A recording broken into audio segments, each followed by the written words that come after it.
ఇంద్రలోక భవనాన్ని ఈడ్చుకొచ్చి గదిలో మార్చి మళ్ళీ కట్టారో ఏమో మాయజాలము తెలుసు మంత్రగారడి తెలుసు రెంటి కన్న ఇది ఇంకోటేమో నీలాకాశం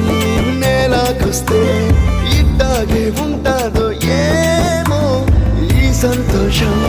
దాచాలంటే హృదయాలు ఓ వంద కావాలేమో ఇంతందంగా ఉంటుందా ఈ లోకం ఇన్నాళ్ళు ఈ మనసుకి తెలియాలేదే పాపం